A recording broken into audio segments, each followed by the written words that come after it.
Hello বন্ধুরা, আশা করি ভালো আছেন। আমার চ্যানেলে আপনাকে স্বাগতম। আবারও স্বাগত জানাচ্ছি HTML এর পার্ট 22।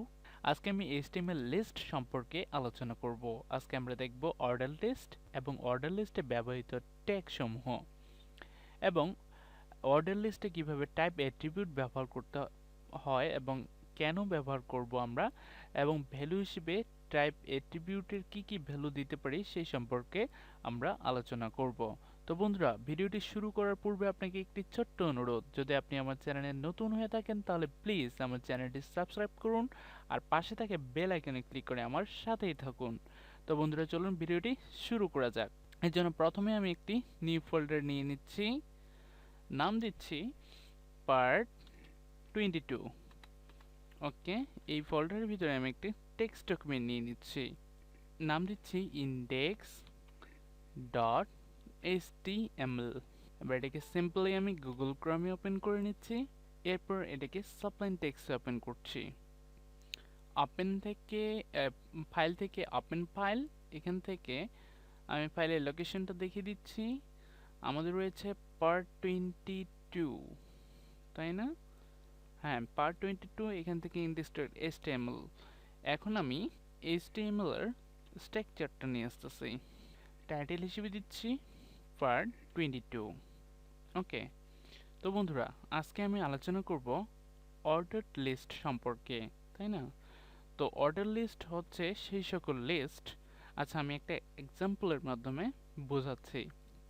এখানে আমি একটা অর্ডার লিস্ট তৈরি করে রেখেছি, দেখেন 1 2 3 4, এটা একটা অর্ডার লিস্ট। ওকে, এখানে সিকোয়েন্স অনুসারে লিস্টের আইটেমগুলো শো করছে। দেখেন এ বি সি ডি, এরপর লিস্টের আইটেম আপেল, অরেঞ্জ, ম্যাঙ্গো, লিচি। ওকে, এখানে ছোট হাতের এ বি সি ডি, এখানে রয়েছে রোমান সংখ্যা, লোয়ার কেস রোমান সংখ্যা, আর এখানে রয়েছে আপার কেস রোমান সংখ্যা। ওকে, তো এগুলাই হচ্ছে অর্ডার লিস্ট। আশা করি বুঝতে পেরেছেন। তো আমরা এটা কিভাবে তৈরি করব, এটার জন্য আমরা কি কি ট্যাগ ইউজ করব সেটা এখন জানব। অর্ডার লিস্টের জন্য আমরা ইউজ করব ওএল ট্যাগ। ওকে, ওএল এর অর্থ হচ্ছে অর্ডার লিস্ট। ওকে, আর এরপর আমরা ইউজ করব এলআই ট্যাগ। এলআই এর অর্থ হচ্ছে লিস্ট আইটেম।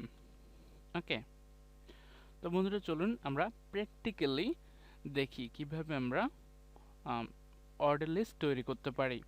এর জন্য আমি প্রথমে নিয়ে নিচ্ছি ওএল ট্যাগ, এর ভিতরে দিচ্ছি লিস্টের আইটেম, এলআই অর্থাৎ লিস্ট আইটেম। এখানে আমরা এই আইটেমগুলোই কপি করে দিয়ে দিচ্ছি।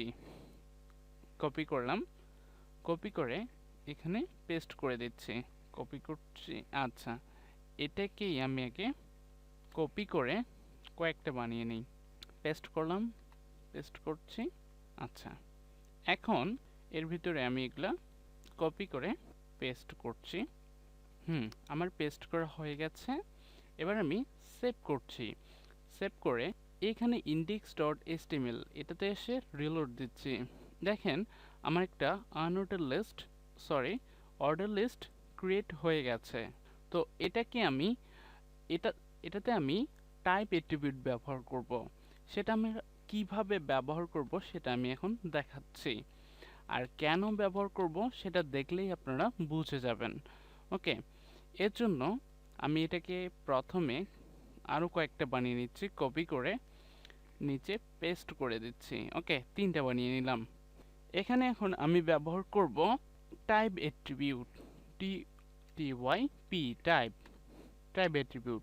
এর ভ্যালু হিসেবে যদি আমি আপার কেস ই দেই আর এবার সেভ করে রিলোড দেই, তাহলে দেখেন কি হয়। তাহলে দেখেন এখানে এ, আপার কেস এ বি সি ডি, এইভাবে লিস্টের নাম্বারগুলো চলে এসেছে। এরপর এটাতে যদি আমি টাইপ অ্যাট্রিবিউট ব্যবহার করি এবং এখানে যদি লোয়ার কেস লেটার দেই, এবার আমি সেভ করি, সেভ করে যদি রিলোড দেই, তাহলে দেখেন এখানে লোয়ার কেস লেটারে চলে এসেছে। এরপর এখানে যদি আমি এখানে টাইপ ব্যবহার করে টিওয়াইপি টাইপ, এখানে যদি আমি ছোট হাতের আই দেই, তাহলে এখানে দেখবেন রোমান নাম্বার শো করবে। দেখেন রোমান নাম্বার শো করছে। এরপর এটাকে কপি করলাম, কপি করে আমি আরেকটা বানিয়ে নিচ্ছি, পেস্ট করছি। এরপর এখানে যদি আপার কেস আই দেই, তাহলে এবার সেভ করি, তাহলে দেখেন এখানে আপার কেস রোমান সংখ্যা দেখাচ্ছে। ওকে, আমাদের ডিফল্ট হচ্ছে যদি আমরা কিচ্ছুই না দেই, দেখাচ্ছি আমি এটাতে, আমি আরেকটা বানিয়ে নিচ্ছি এবং এখানে আমি টাইপ হিসেবে কিছুই দিচ্ছি না। সেভ করলাম, সেভ করে রিলোড দিচ্ছি। দেখেন অটোমেটিক 1 2 3 4 এভাবে শো করতেছে। তো এটা হচ্ছে ডিফল্ট। এখানে আমরা টাইপ হিসেবে সেটাও দিতে পারি, আবার নাও দিতে পারি। যেমন টিওয়াই পে টাইপ, এখানে 1 দিলাম। ওকে, সেভ করে দিলাম, সেভ করে রিলোড দিচ্ছি, সেটা ওইটাই থেকে যাচ্ছে, কারণ এটা চেঞ্জ হচ্ছে না, কারণ এটাই হচ্ছে ডিফল্ট। ওকে, তো বন্ধুরা আশা করি বুঝতে পেরেছেন যে টাইপ এট্রিবিউট ব্যবহার করা হয় কেন। ওকে, তো এই কারণেই হচ্ছে টাইপ এট্রিবিউট ব্যবহার করা হয়ে থাকে। আর টাইপ এট্রিবিউটের কি কি ভ্যালু সেগুলো তো দেখতেই পেলেন। এখানে দেখাচ্ছি, এখানে দেখেন টাইপ এট্রিবিউটের ভ্যালু হচ্ছে আমরা আপার কেস এ দিতে পারি, লোয়ার কেস এ দিতে পারি, তারপর লোয়ার কেস আই লেটার দিতে পারি, আপার কেস আই লেটার দিতে পারি, তারপর 1 দিতে পারি।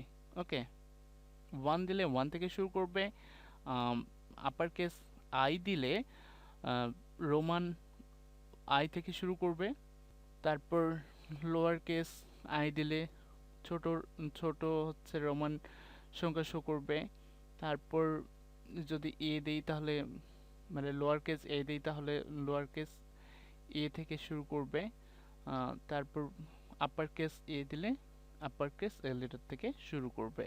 ওকে, তো এইভাবে আমরা যতগুলোই আইটেম নিব, A B C D E F G S এইভাবে চলতে থাকবে। তো বন্ধুরা আজ এই পর্যন্তই, আশা করি বুঝতে পেরেছেন। দেখা হচ্ছে পরবর্তী টিউটোরিয়ালে, ততক্ষণ পর্যন্ত ভালো থাকবেন, সুস্থ থাকবেন। আর আমার ভিডিওটি যদি আপনার ভালো লেগে থাকে তাহলে প্লিজ ভিডিওটিতে একটি লাইক করবেন এবং কমেন্ট করে আপনার মূল্যবান মতামত জানিয়ে দেবেন।